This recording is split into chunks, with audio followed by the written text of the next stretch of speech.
आदमी गलत काम करता क्यों है? जब वो सोचता है कोई नहीं देखता। कोई नहीं देखता मतलब फल नहीं देगा। आदमी, साधारण व्यक्ति पाप से तब हटता है जब वो देखता है कोई देख रहा है और फल मिलेगा, तब बचता है। और जब एक सच्चा ईश्वर भक्त, एक आर्य, एक सच्चा ब्रह्मचारी, एक युवक और युवती, सच्चे आर्य विद्यार्थी जान लेंगे कि सब जगह भगवान देखता है, अवश्य फल देगा, तो बुरा काम होगा ही नहीं, ब्रह्मचर्य की रक्षा होगी, आयु लंबी होगी, शरीर सुंदर होगा और भगवान के दर्शन होंगे यहीं पर। ध्यान देना इस बात को, यह मूल नियम है। तो ब्रह्मचर्य की रक्षा। और तीसरा विद्या, मैंने कहा, जो निरंतर भगवान के वेद ज्ञान को पढ़ता है, इन मंत्रों पर विचार करता है, मंत्र का पाठ करता है। और मैंने जो भी मंत्र बोला ये विद्यार्थियों का प्राण है। विश्वानि दुरितानि परासु यद भद्रम तन्यासु। हे प्रभुदेव, हम आपकी सहायता से सब जगह आपको जानते और मानते हुए अपने सब बुरे विचारों को दूर कर दें और जो कुछ भी संसार में श्रेष्ठ गुण कर्म स्वभाव है प्राप्त कर लें। ये विद्यार्थी का मूल मंत्र है। सदा ये विचार करो कि बुराई तो नहीं आ रही, पहली बात, और दूसरी बात कि आज के दिन मुझ में कितनी अच्छाई आई। देखिए जीवन बनता चला जाएगा। यह ब्रह्मचर्य का पालन, ध्यान रखना, केवल विद्यार्थियों के लिए नहीं है, गृहस्थ के लिए भी है। और ऋषिदेव क्या लिखते हैं, जो गृहस्थ आश्रम में होकर अपने शरीर की शक्ति को बलवान, ज्ञानवान, देशभक्त, संतान की उत्पत्ति में लगाता है, वो गृहस्थ आश्रम में होता हुआ भी ब्रह्मचारी के समान है। पढ़ लीजिए सत्यार्थ प्रकाश अमर ग्रंथ का चतुर्थ समुल्लास। आज तक ऋषि ध्यान से पूर्व अथवा पश्चात आने वाले तथा कथित लोगों ने, महंतों ने, संतों ने, गुरुओं ने क्या कहा?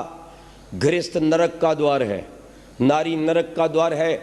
लेकिन इस धरती पर याद रखना, प्राचीन आर्य ऋषियों की परंपरा में कणाद, कपिल, गौतम और पतंजलि की परंपरा में ऋषि ध्यान ने यह कहा, गृहस्थ मुक्ति का द्वार है, नारी मुक्ति का द्वार है। नारी इस संसार की आधारशिला है जो अपने गर्भ में ही अपने बच्चे को ब्रह्मचारी बना सकती है। और इसलिए मां के लिए उपदेश है, पिता के लिए उपदेश है, गुरु के लिए वेद का उपदेश है। क्या कहता है? मेढ्रम ते शुंधामी। हे बालक, मैं तेरी प्रजनन को शुद्ध करती हूं, तेरी प्रजनन इंद्रिय को शुद्ध करती हूं। मेढ्रम ते शुंधामी। और जब मेरे देश की माताएं स्वयं ब्रह्मचर्य का पालन करती थी और एक बार गर्भ धारण होने पर 9 मास तक ब्रह्मचर्य का पालन करती थी, जब इस देश के योग्य पिता गर्भवती होने तक पूर्ण ब्रह्मचर्य का पालन करते थे। याद रखना, जब अध्यापक ब्रह्मचर्य की शिक्षा देता था, जब देश का राजा भी ब्रह्मचर्य का उपदेश करता था, ब्रह्मचर्य तपसा राजा राष्ट्रम विरक्षति, वेद के शब्दों में, तब मेरे देश के अंदर संतानें योग्य, बलवान, चरित्रवान, दीर्घ आयु की हुआ करती थी और इस देश में दूध की नदियां बहती थी। माताओं बहनों का चरित्र सुरक्षित होता था, गौओं के हत्यारे नहीं थे और विदेशियों के तलवे चाटकर, आतंकवादियों के तलवे चाटकर मात्र कुर्सी का व्यापार करने वाले गद्दार नेता नहीं थे। तब वो राजनेता अपने आप को भगवान का प्रतिनिधि समझते थे और ऐसा विचार करते थे, इस जनता का कल्याण करना, जनता को चरित्र देना, जनता की सुरक्षा करना हमारा परम धर्म है, तभी परमात्मा प्रसन्न होगा। पर आज तो इन्हें परमात्मा को प्रसन्न नहीं करना, अपने देश को नहीं बनाना, अपने देश के युवक युवतियों को चरित्रवान नहीं बनाना, ब्रह्मचर्य की शिक्षा नहीं देना, इनको तो प्रसन्न आतंकवादियों को करना है, जिसके लिए गौ हत्या करवा रहे हैं, शराब चला रहे हैं, अंडों के ढेर लगा रहे हैं, समलैंगिकता का प्रचार करना चाहते हैं। ध्यान रखो, जिस देश ने बाल ब्रह्मचारी हजारों ऋषि दिए, जिसके कारण ये देश विश्व का गुरु बना और जिस देश की धरती पर आकर विदेशी भी नतमस्तक होते थे, एतद् देश प्रसूतस्य सगाशादग्र जन्मना स्वयं स्वयं चित्रम शिक्षेरण पृथिव्याम सर्वमानवा। अरे मेरे देश की धरती पर, नालंदा पर आकर के शिक्षा ग्रहण करते थे विदेशी लोग। आज भी कुछ विदेशी जब आते हैं हमारे देश में उतरते हैं तो सबसे पहले एरोड्रम पर आकर, हवाई अड्डे पर आकर भारत की मिट्टी को उठाते हैं, चंदन के समान माथे पर लगाते हैं। धन्य है भारत भूमि, धन्य है भारत की चंदन रूपी माटी, जिसने इतने ऋषियों को जन्म दिया। हम भी इसकी शरण में आकर, इसकी संस्कृति को पाकर अपने आप को चरित्रवान बना लें और अपने परमात्मा के प्रिय बन जाएं। आज आवश्यकता है कि मेरे देश में चरित्र का प्रसार हो, ब्रह्मचर्य की बात हो। ब्रह्मचर्य की बात करते हुए लोग डरते हैं, और यूं डरते हैं इसलिए कि स्वयं चरित्रवान नहीं, स्वयं ब्रह्मचर्य की रक्षा नहीं करते। और निश्चित रूप से जिसने परमात्मा के द्वारा दी गई इस मूल्यवान संपदा ब्रह्मचर्य की रक्षा नहीं की, वो ब्रह्म को 3 काल में भी पा नहीं सकता है। मैं वही बात फिर दोहरा रहा हूं, जिसने छोटी सी भगवान की धरोहर का सदप्रयोग नहीं किया, विषय वासनाओं में उजाड़ दिया, उसे भगवान और क्या देगा? जो देगा वो तो मैं बता ही चुका हूं, रोग और भोग देगा। आज का युवक और युवती, आज का विद्यार्थी जब बैठकर उठता है तो क्या कहता है? जी मेरे तारे से टूटते हैं। मैंने कहा तेरा सूरज भी टूटने वाला है, तेरा पूरा जीवन टूटने वाला है मूर्ख। जो तू काम करता है उसका ये परिणाम है।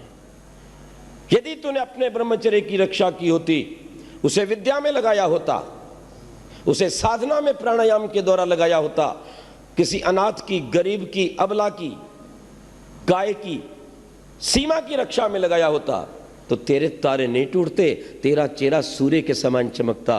और हमारे यहां जब दीक्षा दी जाती थी, याद रखना, तो उस समय उस ब्रह्मचारी को आचार्य सूर्य के दर्शन करवाता है।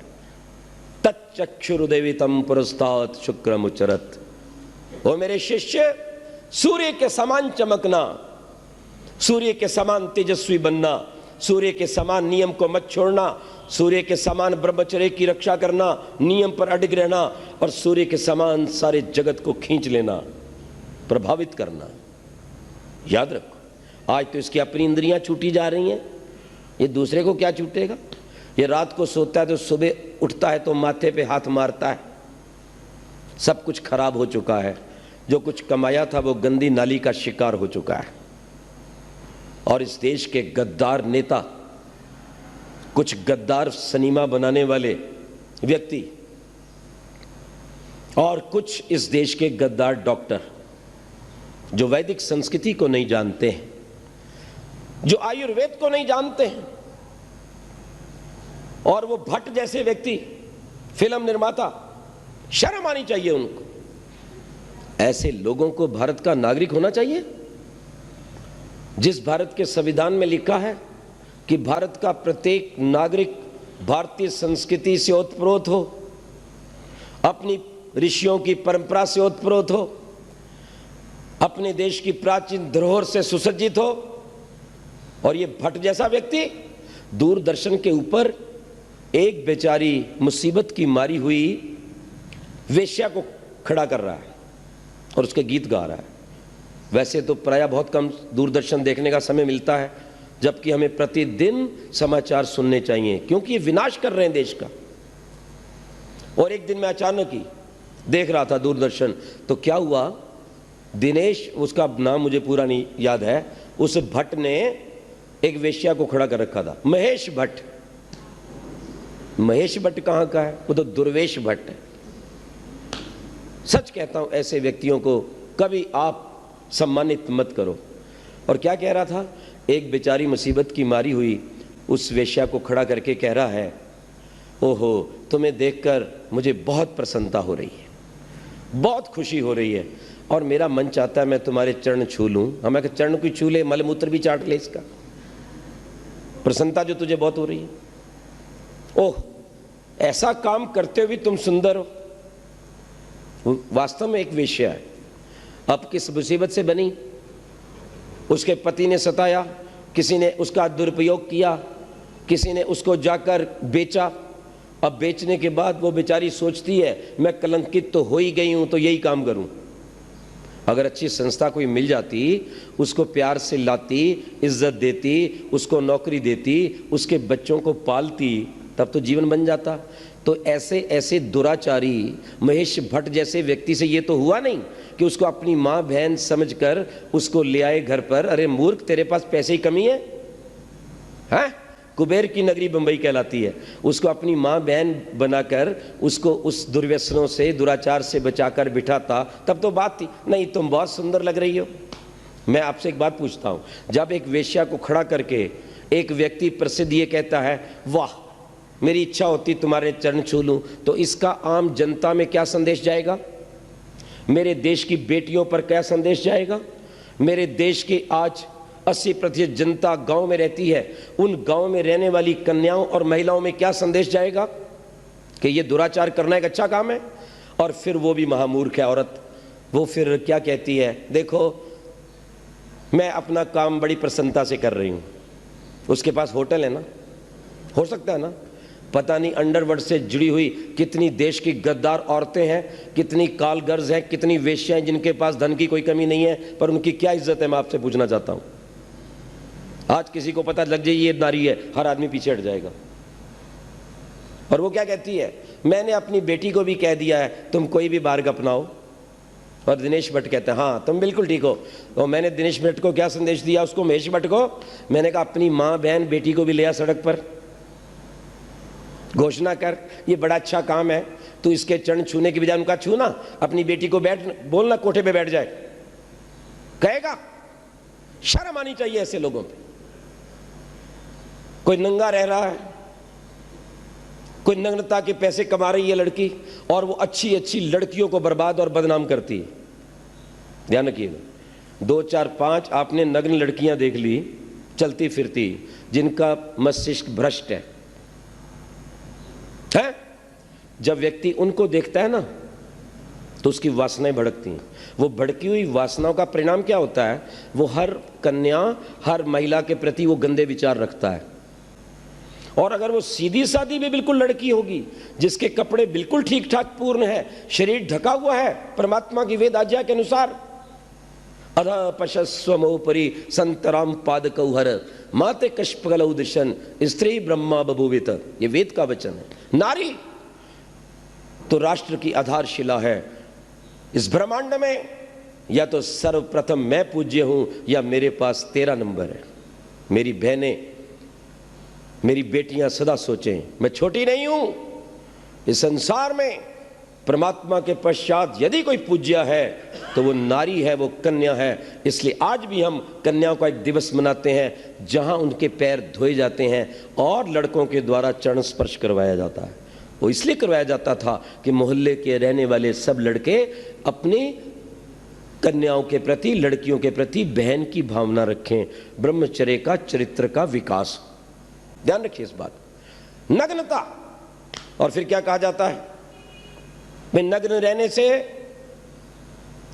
संस्कृति का विकास हो रहा है। आज के दिन जमाना उन्नति कर रहा है, इसलिए नंगे रहो। क्यों जी, ठीक है, नंगे रहो। हम जाते आदिवासी क्षेत्रों में, वहां छाल छूल बांध कर कुछ आधे नंगे घूमते हैं। मैंने एक को कहा, अरे भाई कौन सी क्षति चल रही है? कहने लगा, आचार्य जी यहां विद्या नहीं पहुंची, संस्कार नहीं पहुंचे, ये नंगे हैं। जरा विचार करना, कपड़ों को ना पहनना, नंगा रहना, ये पढ़े लिखे की पहचान है या मूर्ख की? मुझे बताना जरा। और जो पढ़ा लिखा होकर नंगा रहे आगे पीछे से और लोगों को प्रोत्साहित करे कि मेरी इज्जत लूट, फिर लूट ले तो रोए, क्यों छेड़ा? तो बोले तू बाजार बन के क्यों घूम रही थी, तूने सड़क पर अपने आप को क्यों फैला दिया था? और कोई व्यक्ति जब अपने सामान को सड़क पर फैला दे और कोई आकर छुए, उठाए, पटके ले जाए तो किसका कसूर? इन दुराचारियों का कहना मत मानना मेरी प्यारी बहनों और मेरे युवकों। अपनी मां के समान अपनी मोहल्ले की बहनों की रक्षा करना, इससे बचाओ। और कुछ लोग ये भी पाठ पढ़ा रहे हैं, स्कूल कॉलेज के अंदर कोई फर्क नहीं पड़ता, अगर लड़का लड़की आपस में बात करते हैं, मित्रता करते हैं, अलग बैठते हैं, अलग सिनेमा देखते हैं, पार्क में घूमने जाते हैं। मैंने कहा स्कूल है, यहाँ की पति पत्नी का चुनाव करने की संस्था, जरा ये तो बता दो, तुम्हें एक थोड़ी सी भी लज्जा नहीं आती? अरे ये विद्यार्थी इस विद्यालय में विद्या ग्रहण करने के लिए आए हैं या अपने जीवन साथी का चुनाव करने आए हैं?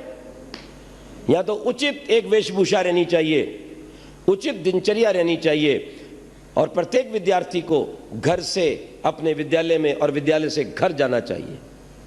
और यदि आप ये गलत संबंध जोड़ोगे, ये कभी सुखदायी नहीं होगा। मैंने अनेक विश्वविद्यालयों में झगड़े होते नहीं देखे, कत्ल होते देखे। एक कन्या बैठी थी मेरी बाजू में बस में, खिड़की की ओर से एक नौजवान आया, कहता है महाराज महाराज। मैंने कहा क्या बात है? वो आपके बाजू में एक लड़की है, जरा उससे बात करवाओ। मैंने कहा बहन जी वो आपको बुला रहा है।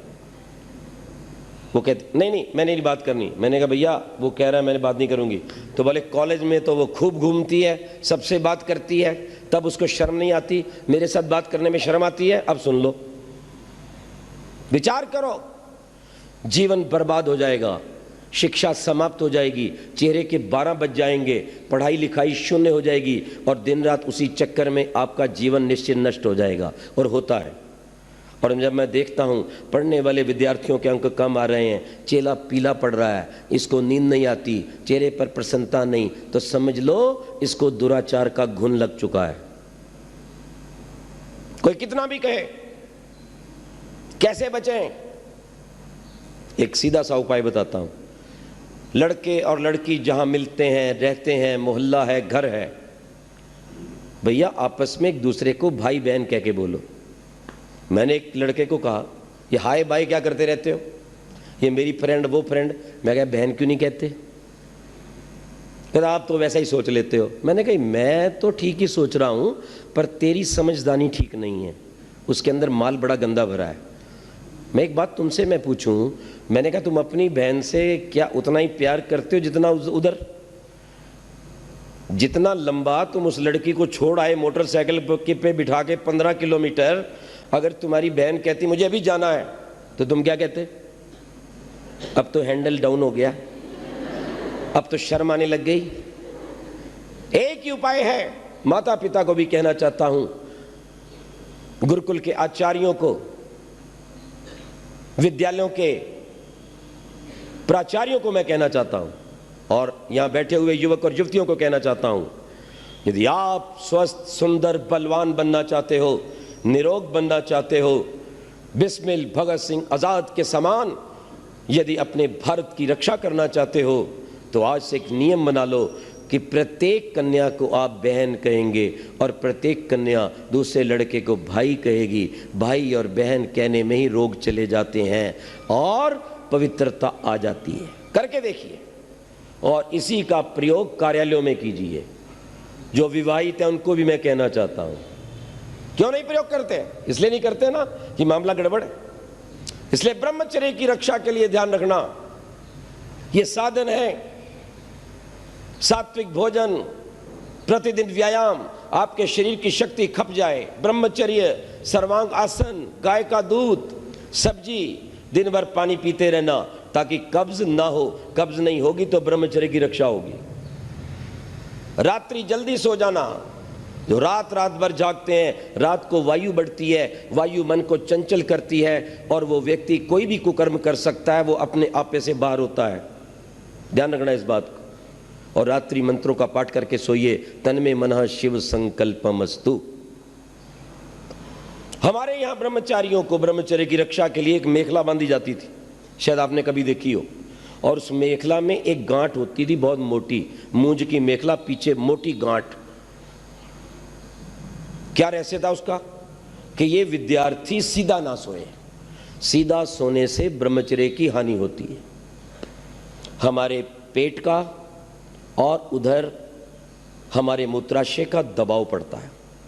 इसलिए यदि आपने ब्रह्मचर्य की रक्षा करनी है, बिना स्वप्न के शांत निद्रा में सोना है, पवित्र बल को प्राप्त करना है, तो सदा करवट में सोइए। बायां करवट सबसे अच्छा है, दाहिना स्वर चलता है, शरीर में अग्नि का विकास होता है और सब कुछ पच जाता है। ध्यान रखिए, ये एक और साधन है। ये ब्रह्मचर्य के लिए लाभदायक चीजें। प्रतिदिन ब्रह्मचारियों का जीवन पढ़ो, देशभक्तों का जीवन पढ़ो, ऋषि दयानंद को पढ़ो, चंद्रशेखर आजाद को पढ़ो, राम प्रसाद बिस्मिल को पढ़ो, रानी झांसी को पढ़ो, दुर्गावती को पढ़ो, सुशीला दीदी को पढ़ो, जिसने अपना अंगूठा काट कर कलकत्ता में और उस खून से भगत सिंह को तिलक लगाया था। तुम मेरे भाई हो, मेरे खून का ध्यान रखोगे और अपने देश की आज़ादी के लिए जीवन भर काम करते रहोगे। और भगत सिंह ने एक अच्छे भाई होने के नाते जीवन के अंतिम श्वास तक अपनी भारत माँ की सेवा की और हंसते हंसते फांसी के फंदे पे चढ़ गया। अगर प्यार ही करना है तो इस तरह का प्यार कीजिए। याद रखिए, मैं ऋषि दयानंद ने ब्रह्मचर्य के बल से मृत्यु पर अधिकार किया। मृत्यु स्वयं नहीं आई, बार बार खटखटा रही थी। ऋषि कहता था चली जा, अभी टाइम नहीं है। उसके बाद बैठे, मंत्रों का पाठ किया और फिर अपनी आत्मा को छोड़ा। और यह स्थिति भीष्म पितामह की थी। ध्यान रखना, इस बात को समझना। और कितना बल था। कहते 2 खुखार सांड आ रहे थे, उत्पात कर रहे थे। पूरा बाजार जो था वो भगदड़ में था। स्वामी जी को पता चला बहुत खुखार खांड है। आपको पता ही है, सांड जब लड़ते तो कुछ नहीं देखते। अच्छे भले भले बलवान व्यक्ति डर के पीछे हट जाते। ऋषि दयानंद आगे बढ़े, प्राणायाम भरा, अपने बाजुओं को फैलाया और उन दोनों सांडों के सींगों को पकड़कर धक्का दिया और उन्हें दूर हटा दिया।